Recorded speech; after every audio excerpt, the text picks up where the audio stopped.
Well, I think we need to get through one game first before we can talk about the end of the season, Clark. But Jack's here.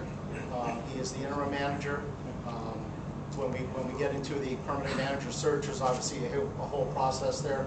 We'll see how things go, and we'll go from there. I think it's a little premature. All this stuff hit us so fast that we need to probably get together and figure out that path. But we want to worry about now because we have a pressing situation, and the season's not going to wait for us. So we need to get Jack comfortable and going and start to win games, and that's first and foremost. Larry David, as a follow-up to that, though, why is it that there's so much talk, obviously, about what's happening next year with the stadium and the excitement and building that? Why hasn't this organization been able to find that guy, that manager that's going to lead them into that? Well, it's a complicated question because we spend a lot of time trying to get the right fit, and you have to make sure there's a fit inside the clubhouse and with the front office, and you go through processes. And you know, with Edwin, we thought that we had a team that we had put together. Even though he was on a one-year contract, he never ever felt like a lame duck, he spent time with the team. And 3 weeks ago, you know, we're in San Francisco eating In-N-Out burgers. Literally only 3 weeks ago. So as quickly as things got bad, we're hoping they can get good. And when I got the text from Larry at 7:37 a.m. yesterday morning, obviously quite surprising. And then having Jack, it's just something when the three of us spoke, it just made sense. And just to leave it at interim made sense because we have to evaluate what's going to happen in 2012 and beyond with the new ballpark, and we want to have stability here. Jack, would you be interested in staying on if the opportunity presented itself? Well, we'll have to wait to see. You know, we've got a lot to accomplish right now. Let's worry about right now. You know, may not even like it. You know. But you haven't ruled it out. You never rule anything. You know, I've managed since I was 14 years old. I'll probably manage to, you know, I'm 95. Jack, I know that you talked about your age and that you feel great. Age is just a number. Do you worry at all that you can't relate to some of these younger guys? It's difficult for someone that's 80 to relate to the 21-year-old, 23-year-old, or is that not an issue? You know, I don't think that's an issue. I don't think it, you know, you got to remember, I have grandkids, I've had kids, I've managed these same type of players in the minor leagues for years. So I don't see any difference. I mean, I think sometimes it's blown out of proportion.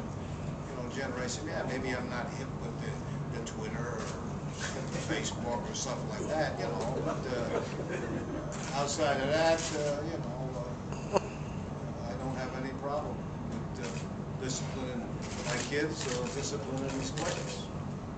Just to get the age thing out of the way, it was not a factor. It keeps on being brought up. Jack McKeon is not old to us. To 80 years old is just a number. So when we had our discussions yesterday, it literally was not a factor. People who are 80 years old can do the same job, if not better, as people who are 70, 60, 50, 40, and 30. His work ethic is 5 times better than half the 40-year-olds I know. And he is more sharp. When I first met him, he literally didn't know anybody's name, including Jeffrey's, and I found him to be strangely not sharp at 72. Worrisome almost in 2003. And now it's true. And at 80, he's frankly sharper than half of the other people we have working with us. So to us, age was not a factor, never discussed. Jack. Thanks, George.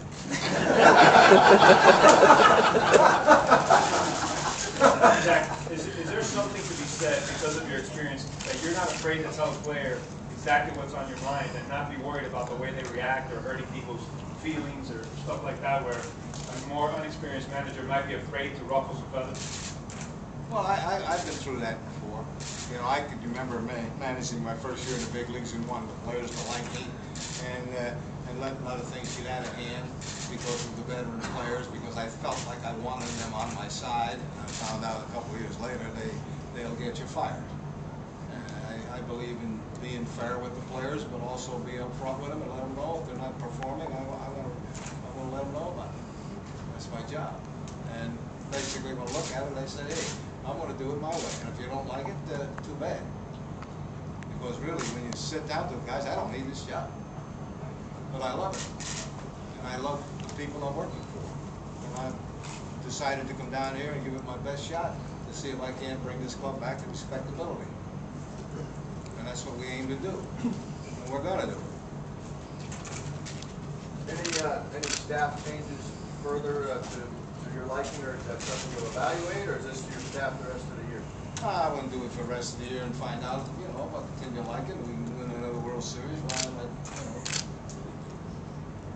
But like I said, I work for a great bunch of people that have been very loyal to me, and whatever they decide, whatever they want me to do, I'm here. How about your coaching staff? You guys you're set with this group, or is that evaluated now?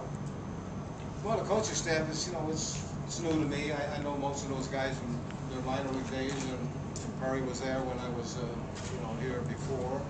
But, you know, they're doing the best job they can possibly do, and we'll just evaluate what we did in 2003. Well, so Brandon Hyde's your bench coach, and he's less than half your age and very young to Major League Baseball. What will it be like to turn to a guy who's less than half your age and say, what should I do here? Well, I'll make the decisions. Yeah. So, you know, I want the input from the coaches, but I'll make the final decision.